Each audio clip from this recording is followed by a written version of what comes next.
proclaimed, the light of God has come into the world. And we joined together in our celebration of the birth of Jesus.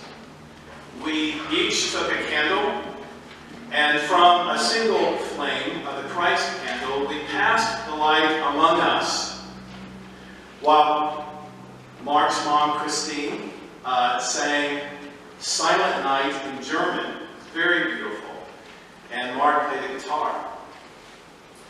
We extinguished the chandelier lights, and like many stars that glow in the night sky, our candlelight put a glow on our soul as well as we joined together to sing the beloved carol Silent Night in English, holding our lighted candle. It was the 200th anniversary of Silent Night, and thanks to Sandy, who did a little bit of research and provided an insert into the worship bulletin that night with the history of the song. The purpose of Christmas isn't simply to get together with family and open gifts and eat wonderful, fattening food. That's fun, though. Don't get me wrong. The purpose of Christmas isn't simply to acknowledge the birth of Jesus, either. There has to be more meaning than that for us. I think that one of the reasons we gather to celebrate Christmas is that Christmas brings an awareness of the ongoing work of God within the presence of the living Christ. And that's the foundation of our hope in all that keeps us bound in life.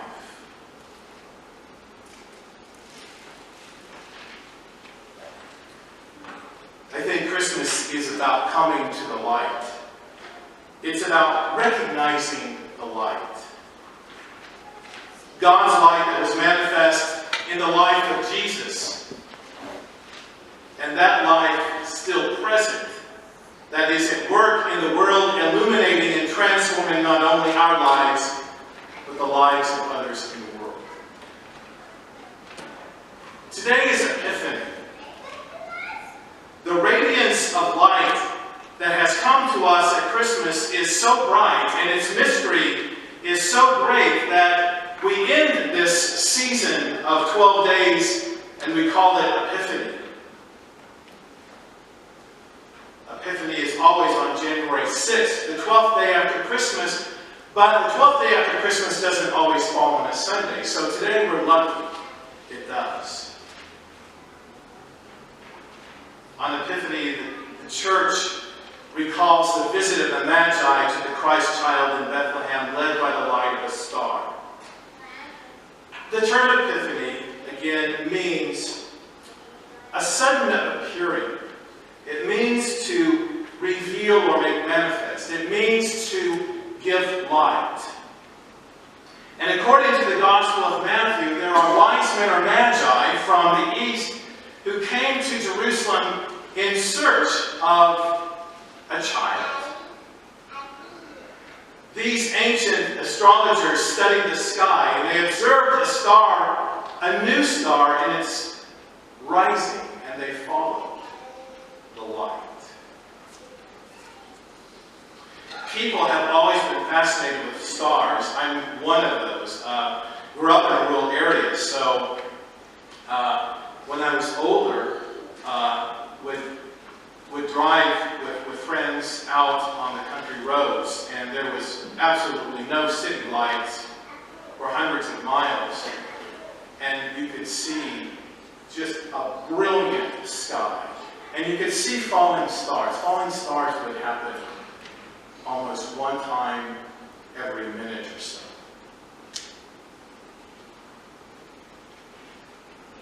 People have always been fascinated with stars. Some of our ancestors thought that stars were actually gods, and they named them. And still others thought that the stars were angels that poured forth virtue upon the face of the earth. Today we know that the stars are our ancestors. Out of the stars, everything comes forth. Not just light,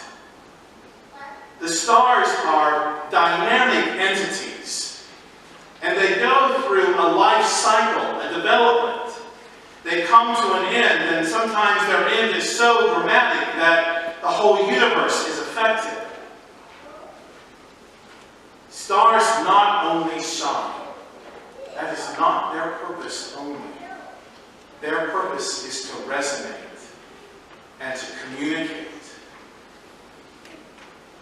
And so the Magi, the star seekers, traveled a great distance, possibly Persia, to find out what the star sign might reveal. And they somehow know about the coming of a ruler and seek help in finding him in this hill town called Bethlehem. They seek help, and so they go to Herod, the great King Herod. The Magi understand that the child is a divine gift because that's what stars reveal of future rulers. But King Herod sees the situation as a potential threat to his own power and his rule. Matthew tells us in verse 3 of chapter 2, Herod was frightened, and all of the city of Jerusalem, Roman Jerusalem, Jerusalem was a magnificent city in the time of Jesus. And Jerusalem was frightened as well. Why would the people of Jerusalem be frightened? Well, if you know anything about King Herod was ruthless, a bit crazy. King Herod was insecure, and the people of Jerusalem knew that they could live under repercussion if Herod's anger grew out of control. And so it's no wonder that Jerusalem trembled.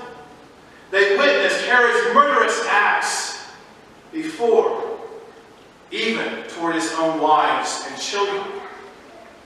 And they knew what this unstable, jealous, and power-hungry ruler was capable of.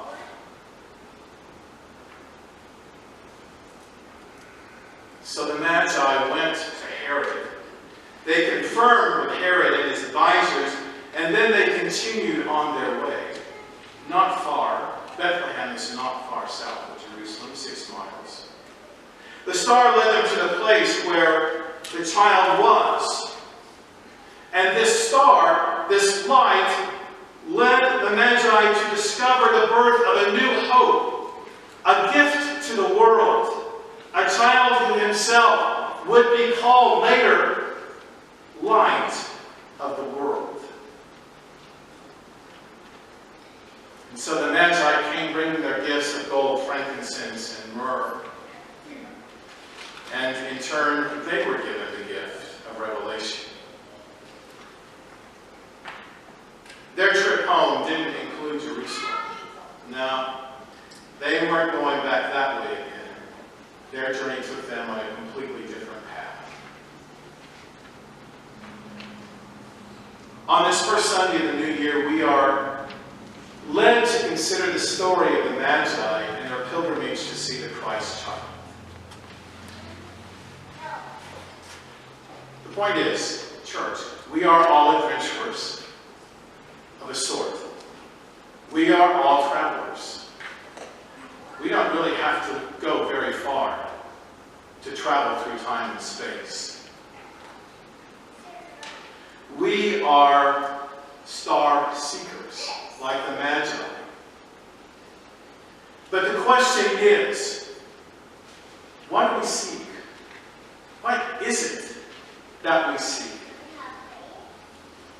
Where do we hope that the light of this star will take us here at the beginning of this year in 2019? Not only as an individual, but as a faith community as well. Where is the light going to take us this year?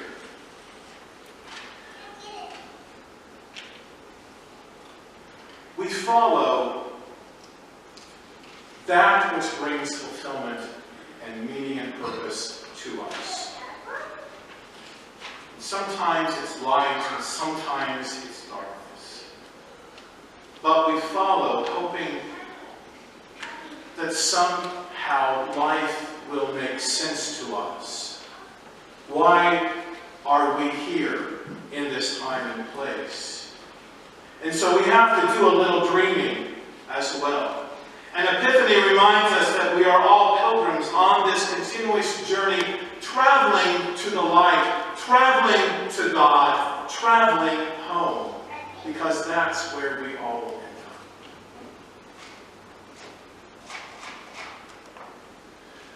up. At the beginning of this new year, let's reaffirm, okay, that God has birthed each one of us for a special purpose. Maybe we know it, maybe we have no clue. But I believe God has birthed each one of us for a special purpose. And that each one of us are companions or partners with God in building bridges of peace and reconciliation in our families, in our communities, and in our world. And as we journey along, we are called to feed people. We are called to give counsel to people who are lost or broken. We are called to learn about this amazing world and to treat all life with reverence and respect. I think we're called to bring hope. Because hope sometimes is the greatest gift that we can offer. So much better than frankincense, gold, and myrrh, which, we probably won't lay our hands on anyway. We are called to practice hospitality. And we are called to bring wholeness and joy in every single encounter. Wholeness and joy. So, church, become aware of this Christ-like thing, okay? This Christ-like that illumines your heart and your mind. Be aware of this light that awakens your spirit and your soul. Yes, we're human, and we doubt our abilities. We hide our gifts. We often get defensive, and we live with too much guilt and shame over our past failures. But church, God's light shines within us. God's light awakens us always to new beginnings, constantly transforming our lives, calling us to do new and unexpected things, and to repair lives, not only our own lives, the lives of others in this world. This is Epiphany. This is a joyful day. This is a day of light. And thank God we don't have snow and ice. Because we can get outside and enjoy the light amongst the clouds. Be adventuresome. I think that's what God is calling us to do at the beginning of this year, to be adventurous.